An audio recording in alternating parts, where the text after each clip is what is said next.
Morning students. आज हम chapter करने जा रहे हैं अब कहाँ दूसरों के दुख से दुखी होने वाले। बच्चों ये चैप्टर जो है ये निदा फाजली जी ने लिखा है। ये आपकी स्पर्श बुक में से जो गद्य भाग है उसका 6th चैप्टर है। ठीक है बच्चों, तो इसमें आप जो निदा फाजली जी हैं जो इस चैप्टर के राइटर हैं वो हमें मतलब कि जो पहले की जनरेशन है और आज की जो जनरेशन है उसमें अंतर बताते हैं कि पहले के जो लोग थे वो क्या होते थे कि जब कोई लोग दुखी होते थे तो उनके साथ वो भी दुखी होते थे। पर आज की जो जनरेशन है वो क्या करती है कि किसी के दुख में इतना दुखी नहीं होती। तो वो यहाँ पे ये बताना चाहते हैं कि पहले के जो लोग थे वो जब कोई और दुखी होता था उसके साथ दुखी होते थे, पर आज के लोग वो कहाँ पे चले गए। ठीक है, तो जो आज के लोग हैं वो बिल्कुल किसी के दुख में दुखी नहीं होते। ठीक है, तो इसमें हम आगे देखेंगे कि इस चैप्टर में निदा फाजली जी हमें क्या बताना चाहते हैं। ठीक है, तो हम ये चैप्टर स्टार्ट करते हैं आज का। बाइबल के 16 में जिन्हें कुरान में सुलेमान कहा गया है। बच्चों बाइबल क्या है आपको पता ही है कि अंग्रेजी की मतलब कि इंग्लिश जो अंग्रेज लोग हैं उनका ये धार्मिक ग्रंथ है बाइबल। बाइबल के 16 में जिन्हें कुरान में सुलेमान किया है। बाइबल में 16 में उन्हें कहा गया है और कुरान में सुलेमान कहा गया। कुरान क्या है? मुसलमानों का ग्रंथ है धार्मिक कुरान। ठीक है, उसमें सुलेमान कहा गया है। ईसा से 1025 वर्ष पूर्व मतलब कि जो ईसा थे अंग्रेजों के जो गुरु थे ईसा, उनसे 1025 वर्ष पूर्व से पहले एक बादशाह थे। कहा गया है वह केवल मानव जाति के ही राजा नहीं थे। ये जो सुलेमान थे ये केवल मानव जाति के ही राजा नहीं थे, सारे छोटे बड़े पक्षियों के भी हाकिम थे। वह इन सबकी भाषा भी जानते थे। ये जो सुलेमान थे ये पशु पक्षियों की भाषा को भी जानते थे। एक दफा सुलेमान अपने लश्कर के साथ एक रास्ते से गुजर रहे थे। एक दिन क्या होता है कि जो सुलेमान होते हैं वे अपने लश्कर के साथ रास्ते से गुजर रहे थे। रास्ते में कुछ चींटियों ने घोड़ों के टापों की आवाज़ सुनी। रास्ते में जब सुलेमान जा रहे होते हैं तो कुछ चींटियां जो हैं वो घोड़ों के टापों की आवाज़, टापो बच्चों क्या होता है कि घोड़े के जो पैर होते हैं उनके पैरों के नीचे जो लगे होते हैं उनको टापो बोलते हैं, उनकी आवाज़ सुनती है। तो चींटियां डरकर एक दूसरे से कहा आप जल्दी से अपने अपने बिलों में चलो। तो चींटियां एक दूसरे को बोलती हैं कि जल्दी जल्दी अपने बिलों में चलो, फौज आ रही है। ठीक है, सुलेमान उनकी बातें सुनकर थोड़ी दूर तक पर रुक गए और चींटियों से बोले घबराओ नहीं, सुलेमान को खुदा ने सबका रखवाला बनाया है। मैं किसी के लिए मुसीबत नहीं हूँ, सबके लिए मोहब्बत हूँ। चींटियों ने उनके लिए ईश्वर से दुआ की और सुलेमान अपनी मंजिल की ओर बढ़ गए। देखो बच्चों यहाँ पे चींटियां जो होती हैं वो डर के एक दूसरे को बोलती हैं कि घोड़ों के टापों की आवाज़ आ रही है, जल्दी से अपनी बिल में चलो। ठीक है, फौज आ रही है कि वो हमें पैरों के नीचे ना ले गई। ठीक है, तो सुलेमान जो है उनको देखो बच्चों यहाँ पे उन्होंने बताया कि पशु पक्षियों की जो आवाज़ है उनको समझ में आ जाती थी। तो सुलेमान उनकी जब बात सुनते तो वो रुक कर कहते हैं कि घबराओ नहीं, हम आपको पैरों के नीचे नहीं देंगे। तो क्या है कि क्योंकि मुझे क्या है खुदा ने रखवाला बनाकर भेजा है, मैं किसी के लिए कोई मुसीबत नहीं हूँ बल्कि सबके लिए एक मोहब्बत हूँ। और इससे चींटियां जो होती हैं वो सुलेमान की इस आवाज़ से मतलब कि बहुत प्रभावित होती हैं और वो ईश्वर से दुआ करती हैं कि सुलेमान जो है अपनी मंजिल की ओर इसके बाद बढ़ जाते हैं आगे। ठीक है बच्चों,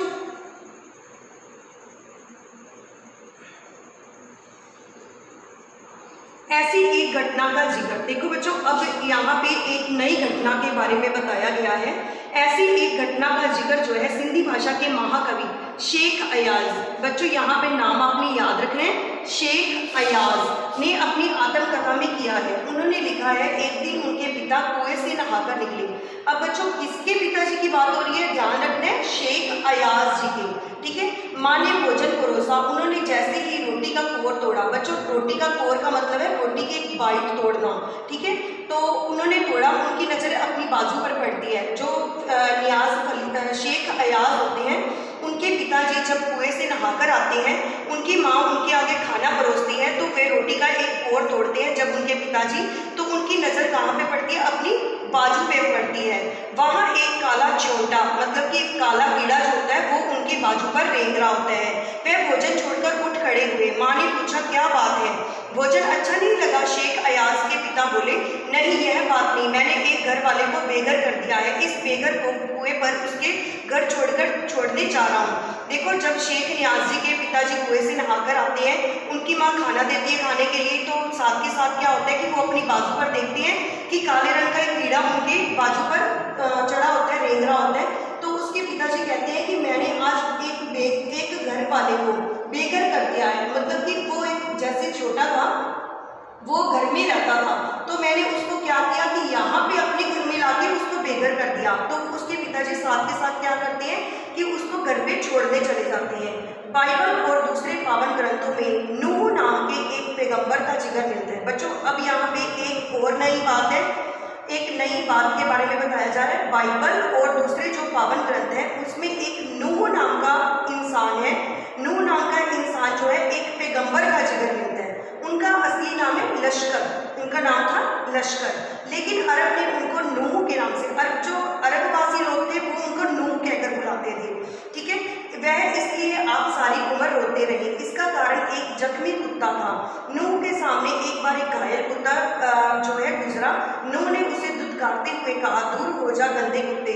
इस्लाम में कुत्तों को गंदा समझा जाता है। कुत्ते ने उनकी दुत्कार सुनकर जवाब दिया, ना मैं अपनी मर्जी से कुत्ता हूँ, ना तुम अपनी मर्जी से इंसान हो, बनाने वाला सबको तो वही एक है। बच्चों, यहाँ पर क्या होता है कि जो नूह होता है वो क्या करता है कि एक कुत्ते को दुत्कार देता है और कुत्ते को कहता है कि मतलब कि गंदे कुत्ते पीछे हो जाओ, ठीक है। तो जो कुत्ता होता है वो अपनी भाषा में जवाब देता है कि ना मैं अपनी मर्जी से कुत्ता हूँ और ना तो अपनी मर्जी से इंसान है, ठीक है। तो आगे से मिट्टी मिले खोके सभी निशान, किसमें कितना कौन है कैसे हो पहचान, ठीक है। इसमें ये कुत्ते ने जो बातें बोली वो सारी हैं। नूह ने जब उसकी बात सुनी, जैसे ही कुत्ते ने पलटकर उनकी बात का जवाब दिया, तो नूह उनकी बात सुनकर बहुत दुखी हुआ और मुद्दत तक रोते रहे इस बात के लिए। महाभारत में युधिष्ठिर का जो अंत तक साथ निभाता नजर आता है, वह भी प्रतीकात्मक रूप में एक कुत्ता था। कहते हैं कि हिंदू धर्म में जो महाभारत है, हमारी धार्मिक ग्रंथ है, उसमें युधिष्ठिर का अंत बच्चों साथ कौन देता है? तो वो भी एक कुत्ता ही होता है जो उनका अंत तक साथ देता है। सब साथ छोड़ते गए, केवल वही एक उनके एकांत को शांत कर रहा था। दुनिया कैसे वजूद में आई, पहले क्या थी, किस बिंदु से उनकी यात्रा शुरू हुई, इन प्रश्नों के उत्तर विज्ञान अपनी तरफ से देता है। धार्मिक ग्रंथ अपनी तरफ से संसार की रचना भले ही कैसे हुई हो, लेकिन धरती किसी एक की नहीं, पशु पक्षी मानव नदी समंदर आदि भी इसमें बराबर की हिस्सेदारी है। यह और बात है कि इस हिस्सेदारी में मानव जाति ने अपनी बुद्धि से बड़ी बड़ी दीवारें खड़ी कर दी हैं। पहले पूरा संसार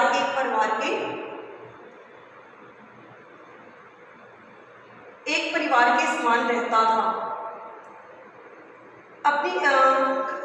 अब टुकड़ों में बंटकर एक दूसरे से दूर हो चुका है। पहले बड़े बड़े दलानों आंगनों में सब मिलजुल कर रहते थे, अब छोटे छोटे डिब्बों में जैसे घरों में जीवन समेटने लगा और बढ़ती हुई आबादियों ने समंदर को पीछे सरकाना शुरू कर दिया, पेड़ों को रास्ते से हटाना शुरू कर दिया, फैलते हुए प्रदूषण ने पंछियों को बस्तियों से भगाना शुरू कर दिया, बारूदों की विनाशशिलाओं ने वातावरण को सताना शुरू कर दिया। अब गर्मी में ज़्यादा गर्मी, बेवक्त की बरसातें, जलजले, सैलाब, तूफान, नित्य नए रोग, मानव और प्रकृति ने इसी असंतुलन के परिणाम है। नेचर की सहन शक्ति की एक सीमा होती है। नेचर के गुस्से का एक नमूना जो है वो कुछ साल पहले मुंबई में देखने को मिला था और यह नमूना इतना डरावना था कि मुंबई निवासी डरकर अपने पूजा स्थल में अपने खुदाओं से प्रार्थना करने लगे। बच्चों, क्या है कि हम देखते हैं कि हम कुदरत से, प्रकृति से बहुत मतलब कि छेड़खानियां करते रहते हैं। अभी आप लोगों ने कोरोना में भी, जो हमारे यहाँ पे महामारी कोरोना फैली है, उसमें भी हमने देखा कि जो चाइना के लोग हैं उन्होंने कैसे प्रकृति के साथ मतलब जो पशु पक्षी थे उनको खाना शुरू किया। उसी वजह से आज ये कोरोना बीमारी फैली है। इसी के मतलब उन्होंने भी इसी मतलब आधार पे ही यही हमें बताया है कि कैसे ये पहले जो पृथ्वी पूरी बनी है, जो धरती पूरी है, उस पर जो पशु पक्षी जो सारे हैं उन्होंने मिलकर इस धरती को बनाया है, वो भी हमारे एक परिवार के समान है, ठीक है। पर क्या है कि आजकल जो मनुष्य है, जो मानव है, उसने क्या है आजकल जो है मतलब कि पूरे जो पशु पक्षी हैं उनको बिल्कुल दुत्कारना शुरू कर दिया है। उनकी तरफ उनका देखभाल नहीं करते, उनकी तरफ कोई ध्यान नहीं देते, ठीक है। तो वो कहते हैं कि आजकल इसीलिए ये सारा कुछ हो रहा है। तो इसका जो मतलब कुदरत के साथ, प्रकृति के साथ जो लोग आजकल कर रहे हैं, उसका एक नमूना जो है वो मुंबई में, मतलब कि मुंबई में देखने को भी मिला।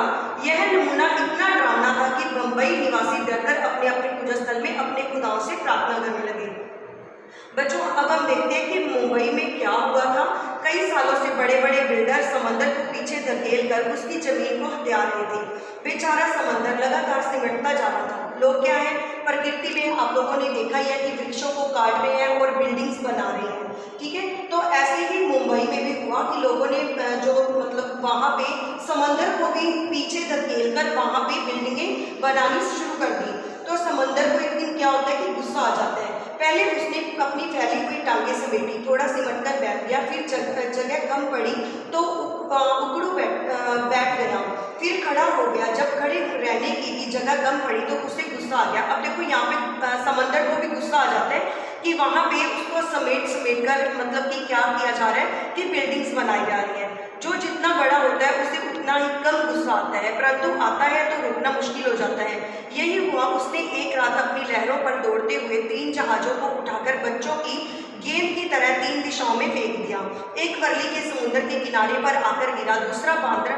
बच्चों, ध्यान रखना कि समंदर में जो तीनों दिशाओं में 3 उसने जहाज फेंके समंदर में, वो कहाँ पे, एक वर्ली के समुद्र के किनारे पर, दूसरा बांद्रा के कार्टर रोड पर, कार्टर रोड के सामने आंधी मुंह, और तीसरा गेटवे ऑफ इंडिया पर टूट फूट कर। सैलानियों का नज़ारा बना, बावजूद कोशिश वे फिर से चलने फिरने के काबिल नहीं हो सके। मतलब कहते हैं कि उन 3 जहाज़ों को समंदर ने ऐसा फेंका कि वो दोबारा चलने फिरने के काबिल नहीं रही। मेरी माँ कहती है, जो नीदा फजल जी हैं वो अपनी मतलब एक घर की मतलब एक कहानी सुनाते हैं। मेरी माँ कहती थी, सूरज ढले आंगन के पेड़ों से पत्ते मत तोड़ा करो। नीदा फाजिली जी कहते हैं कि उनकी जो माँ थी वो बताती थी कि जब सूरज ढल जाता है तो आंगन में से पत्ते नहीं तोड़ने चाहिए। पेड़ रोएंगे, दिया बत्ती के वक्त क्या होता है, फूलों को मत तोड़ो, फूल बद्दुआ देते हैं। दरिया पर जाओ तो उसे सलाम करो, वो खुश होता है। कबूतरों को मत सताया करो, वे हजरत मोहम्मद को अजीज होते हैं। जो मुसलमानों के बच्चों यहाँ पे गुरु हैं वो है हजरत मोहम्मद, उनको बहुत अच्छे लगते थे कबूतर। उन्होंने उन्हें अपने मज़ार के नीले गुंबद पर घोंसला बनाने की इजाज़त दे रखी थी। मुर्गों को परेशान नहीं किया करो, वह मुल्ला जिसे पहले मोहल्ले में अजान देकर सबको सवेरे जगाते हैं। बच्चों यहाँ पे बताते हैं कि जो मुर्गे होते हैं कहते हैं कि उनको भी परेशान नहीं करना चाहिए, वो हमें सुबह जल्दी उठाते हैं। सबकी पूजा एक सी अलग अलग है रीत, मस्जिद जाए मौलवी कोयल गाएगी, ठीक है। तो यहाँ पे ग्वालियर में हमारा एक मकान था। बच्चों अभी देखो जो नीदा फाजिल जी हैं उनका ये ग्वालियर में घर था जब वो छोटे थे, ठीक है। हमारा एक वो बताते हैं कि हमारा ग्वालियर में एक मकान था, उस मकान के दलान में 2 रोशनदान थे। उसमें कबूतर के एक जोड़े ने घोंसला बना रखा था। एक मतलब कि कबूतरों का जोड़ा, एक नर कबूतर और एक मादा कबूतर, उन्होंने घोंसला बनाया हुआ था। एक बार बिल्ली ने उचक कर 2 में से एक अंडा तोड़ दिया। मेरी माँ ने देखा, उसे दुख हुआ, उसने स्टूल पर चढ़कर दूसरे अंडे को बचाने की कोशिश की, लेकिन इस कोशिश से दूसरा अंडा उसी के हाथ से गिरकर टूट गया। कबूतर परेशानी से इधर उधर फड़फड़ा रहे थे। उनकी आंखों में दुख देखकर मेरी माँ की आंखों में आंसू आ गए। इस गुनाह को खुदा से मुआफ कराने के लिए उसने पूरे दिन रोजा रखा। दिन भर कुछ खाया पिया नहीं, सिर्फ रोती रही और बार बार नमाज पढ़कर खुदा से इस गलती को माफ़ करने की दुआ मांगती रही। अब बच्चों देखो, वो बताते हैं कि हमारे घर में क्या हुआ था कि 2 कबूतर थे, एक नर कबूतर और एक मादा कबूतर। उनके 2 अंडे थे। एक को तो बिल्ली ने मतलब कि टेबल पर चढ़कर तोड़ दिया, दूसरे अंडे को उनकी माँ बचाने की कोशिश करती है। तो क्या होता है कि उसकी माँ के हाथ से ही अंडा जो होता है वो गिरकर टूट जाता है।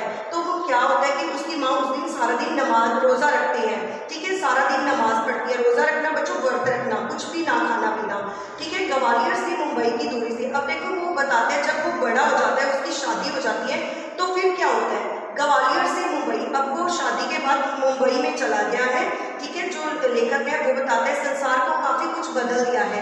वर्सोवा में जहाँ आज मेरा घर है, पहले यहाँ दूर तक जंगल था।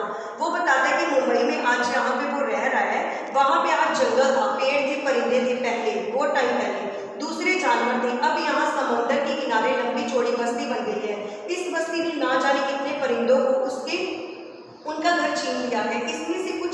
छोड़कर चले गए हैं। जो नहीं जा सके उनको यहाँ डेरा डाल दिया। इसमें 2 कबूतरों ने मेरे फ्लैट के एक मचान में घोंसला बना लिया। अब बच्चों को बताते हैं कि जो उसका खुद का घर है उसमें, जो मुंबई में है, उसमें भी आजकल क्या है, एक मतलब मेरे एक घर के रोशनदान में कबूतरों ने एक मतलब कि घोंसला बनाया है। उनके खिलाने पिलाने की जिम्मेदारी अभी बड़े कबूतरों की है। मतलब उसमें भी 2 छोटे छोटे बच्चे हैं कबूतरों के, उनको खिलाने पिलाने की जिम्मेदारी अभी बड़े कबूतर ही करते हैं। बड़े कबूतर जो है उसके जो माता पिता हैं वो उनको संभाल रहे हैं। वे दिन में कई बार आते जाते हैं, क्यों ना आए जाए, आखिर उनका भी घर है, लेकिन उनके आने जाने में हमें परेशानी भी होती। अब लेखक बताते हैं कि अब जब उनका घर मुंबई में है, कबूतरों ने वहाँ पे भी एक मतलब अपना घोंसला बनाया है। वहाँ पे क्या है, कबूतरों को आने जाने में दिक्कत, मतलब उनको जो है आज के टाइम में उनको दिक्कत आ रही है, उनको आने जाने में परेशानी आ रही है। वो कभी किसी चीज़ को गिराकर तोड़ देते, कभी लाइब्रेरी में घुस जाते। अब जो यहाँ पे मुंबई में जो कबूतर हैं, जो उनके घर पे लेकर के रह रहे हैं, वो उनके घर पे जब आते हैं तो वो कुछ ना कुछ तोड़ के जाते हैं। कभी मेरी लाइब्रेरी में घुस जाते हैं, कभी या मिर्जा गालिब को सताने लगते हैं, उनकी मतलब जो किताबें होती है वो मतलब कर देते हैं, गिरा देते हैं। इस रोज की परेशानी से तंग आकर जो लेखक की पत्नी है वो क्या करती है, वो बताती है, लेखक बताते हैं कि मेरी पत्नी ने उस जगह जहाँ उनका आशियाना था एक जाली लगा दी, ठीक है, उनके बच्चों को दूसरी जगह पर कर दिया, उनके आने की जो खिड़की को भी बंद कर दिया जाने लगा है। खिड़की के बाहर अब दोनों कबूतर रात भर खामोश और उदास बैठे रहते हैं, मगर अब ना सोलो में है और ना उनकी जुबान को समझकर उनका दुख बांटे, ना मेरी माँ है जो इनके दुखों से सारी रात नमाजों में काटे। नदियाँ सींचे खेत को, तोता कुतरे आम, सूरज ठेकेदार सा सबको बाटे काम। अब बच्चों देखो, यहाँ पे उन्होंने बताया कि जैसे उनके ग्वालियर में उनकी जो माँ थी, उन्होंने कैसे कैसे उनके मतलब कबूतरों की देखभाल की। अब उनकी पत्नी क्या है कि जो कबूतर हैं उनके आने जाने पर रोक ही लगा देती है, ठीक है। अब बच्चे एक साइड पे हैं, उनके बीच में जाली है, दूसरी साइड पे उसके जो मतलब कि जो बड़े कबूतर है वो रहते हैं। तो वो अब बहुत दुखी है बड़े कबूतर, पर है क्या कि वो जा नहीं सकते। अब ना तो वो सोलो मेन है जो उनके कबूतरों के दुख को समझ सके, उनकी भाषा को जान सके, और ना ही लेखक जो है निदा फजल उनकी माता जी है जो उनके दुखों को समझ सके या उनके लिए नमाज पढ़ सके, ठीक है। तो बच्चों यहाँ पे